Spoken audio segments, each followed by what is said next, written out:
suatu ketika, ada salah satu keluarga kecil yang tinggal di pelosok kota. Dengan kehidupan yang damai dan bahagia, Arifin yang ditemani istri tercintanya, Mariati. Mereka telah dikaruniai satu orang anak, bernama Jinu. Keluarga Arifin berkehidupan dengan ekonomi yang terbilang serba berkecukupan. Namun jarak tempuh pekerjaan Arifin yang cukup jauh dari kediaman menuju kota, membuat ia berpikir ingin pindah rumah ke suatu daerah yang lebih terjangkau dengan pekerjaannya. Setelah beberapa bulan mereka sibuk mencari hunian yang nyaman dan harga yang cocok, kini akhirnya keluarga Arifin baru saja merasa beruntung karena mendapatkan sebuah rumah kolonial megah di pinggiran kota dengan harga yang sangat murah. Mungkin karena lokasinya jauh dari keramaian, pikir Arifin saat pertama kali melangkah masuk. Namun istrinya langsung merasa ada yang aneh.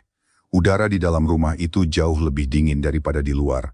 Seolah-olah matahari enggan menembus dinding tebalnya. Arifin yang selalu berpikir positif, menenangkan istrinya. Mungkin karena rumah ini sudah lama kosong dan tak berpenghuni. Itulah yang membuat setiap ruangan di dalam rumah ini serasa dingin, ujarnya. Lalu sang istri pun mengiyakan dan menyetujui dari kesepakatan suaminya untuk membayar rumah itu. Keesokan harinya, mereka mulai memindahkan barang-barang dan pakaian dari rumah lama ke rumah barunya. Keanehan dimulai pada malam pertama.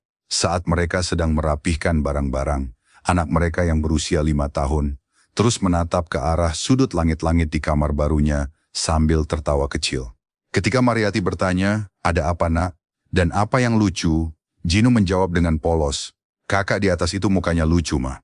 Hitam semua, tapi dia nggak punya kaki." Mariati seketika terdiam kaku. Bulu kuduknya berdiri, namun ia mencoba menganggap itu hanya imajinasi anak-anak.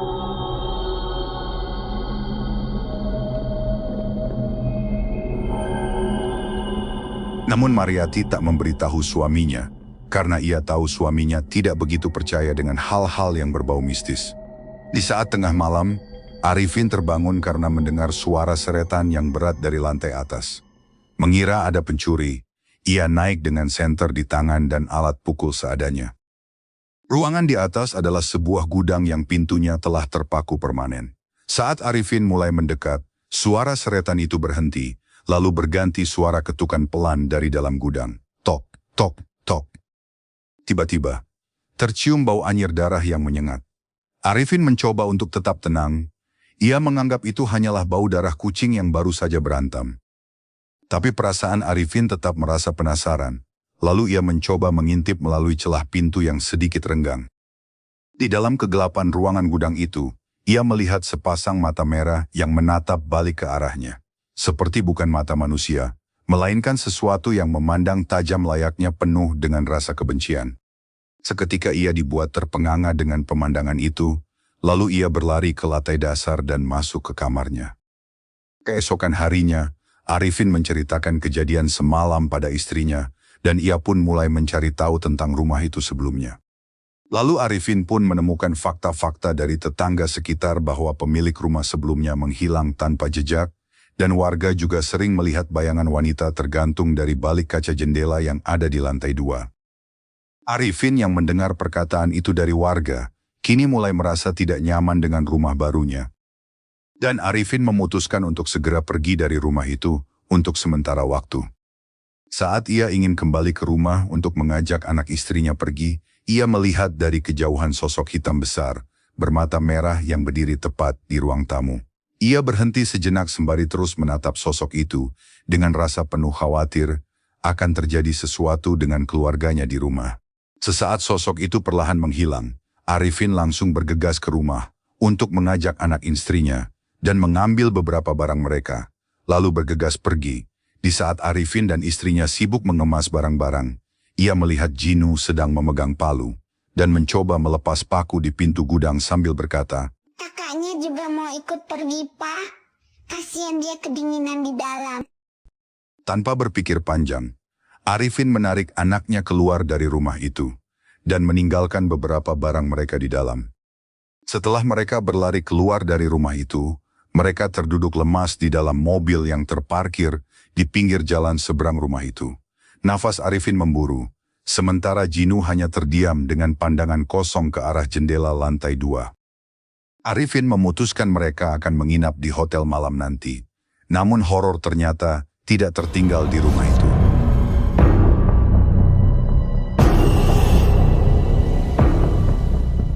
Malam itu di hotel, Mariati menyadari sesuatu yang mengerikan. Saat sedang memandikan Jinu, ia melihat memar kebiruan berbentuk bekas cengkeraman tangan di pergelangan kaki anaknya. Memar itu tampak seperti bekas jari-jari yang panjang dan kurus. Mas, kita tidak cuma bisa lari. Bisik Mariati dengan nada cemas. Rumah itu sudah menandai Jinu. Arifin yang merasa hatinya tidak tenang, akhirnya ia pun memutuskan kembali ke lingkungan rumah tersebut esok paginya, tanpa mengajak keluarganya. Ia mencari Pak RT setempat, seorang pria tua bernama Pak Roni, yang awalnya enggan bicara. Setelah dipaksa, Pak Roni akhirnya menceritakan rahasia yang terkubur. Sekitar 18 tahun lalu, rumah itu milik seorang kolektor barang antik yang gila. Cerita Pak Roni sembari menghisap rokoknya dalam-dalam. Dia mengurung istri dan anaknya di gudang, karena ia sebelumnya selalu melarang suaminya yang suka membuang-buang duit banyak hanya demi barang lawas. Karena suaminya merasa kesal, lalu melakukan hal itu dengannya. Setelah beberapa minggu, istri dan anaknya meninggal di dalam gudang itu karena kelaparan, tapi suaminya tidak pernah menguburkannya. Justru dia malah memaku permanen pintu dan jendela, dengan tujuan agar jiwanya tidak keluar. Saat polisi datang beberapa bulan kemudian, jenazah istri dan anaknya hilang tanpa bekas, sementara dia ditemukan tewas di depan pintu gudang, dengan posisi mencekik lehernya sendiri. Arifin merasa darahnya membeku. Lalu, kenapa rumah itu dijual? Karena setiap 3 tahun sekali, yang aku dengar, katanya rumah itu meminta penghuni baru untuk menemani jiwa sang istri. Jika kalian pergi begitu saja tanpa memutus ikatannya, dia akan mengikutimu atau anak laki-lakimu. Setelah Arifin mengetahui semua cerita kelam di rumah itu, Arifin pun mengajak Pak Roni masuk ke rumah itu sore harinya untuk mengambil sisa barang dan melakukan sesuatu untuk melepaskan ikatannya dengan Jinu. Saat mereka masuk, rumah itu terasa jauh lebih gelap dan dingin dari sebelumnya. Suara tangisan wanita terdengar jelas dari arah gudang. Kali ini bukan sekadar ketukan, tapi raungan pilu yang menyayat hati. Ketika mereka mencapai lantai 2, ia melihat pintu gudang yang sebelumnya dipaku permanen kini telah terbuka lebar. Di ambang pintu berdiri sesosok wanita dengan gaun putih yang sudah kotor kecoklatan. Kulitnya membiru pucat, lehernya miring ke samping seolah tulangnya sudah patah, dan matanya hanya menyisakan lubang hitam yang dalam. Kembalikan anakku. Suara itu bukan terdengar di telinga, tapi langsung di dalam lubuk hati Arifin. Arifin mengerutkan dahi dan menyadari bahwa wanita ini mengira Jinu adalah anaknya yang dulu ikut hilang ditelan waktu di dalam gudang itu. Tanpa sengaja Arifin melihat sebuah kalung berlian yang tergeletak di laci meja rias, yang berada tak jauh dari gudang itu. Seketika wanita itu berteriak kepada Arifin untuk tidak mengambil kalung itu, karena hanya satu-satunya barang yang tersisa yang ia miliki. Kamu sudah mengambil anakku. Dan kamu juga mau mengambil barangku.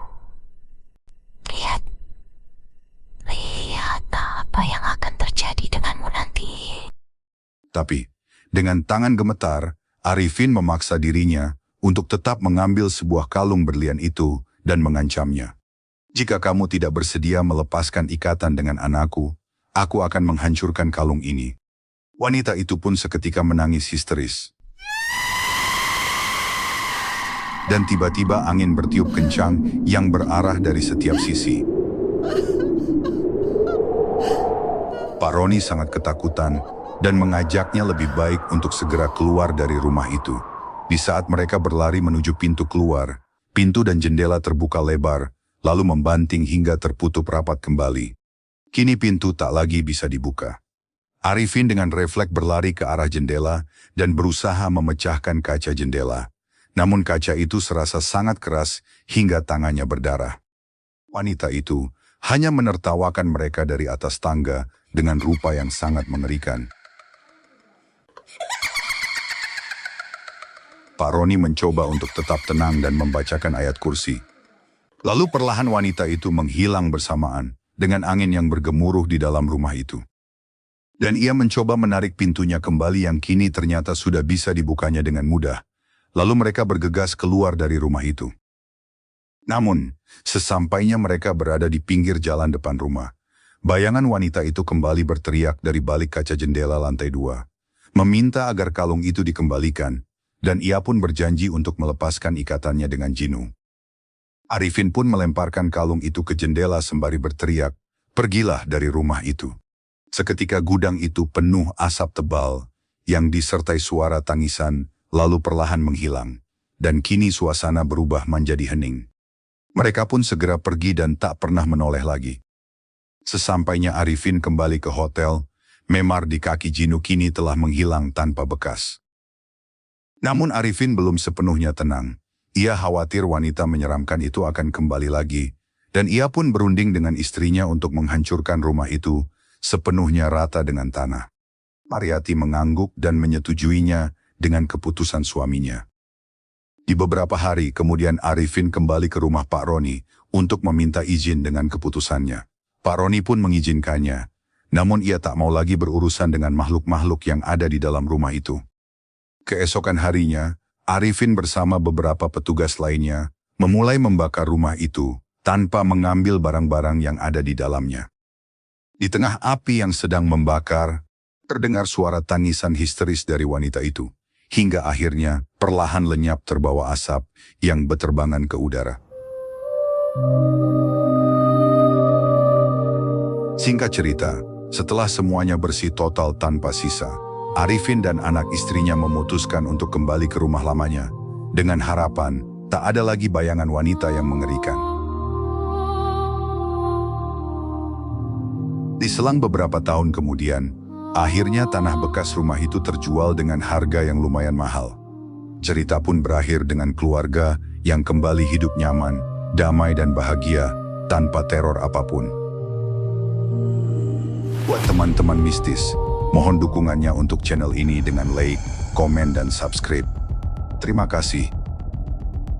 Sekian. Wassalamualaikum warahmatullahi wabarakatuh.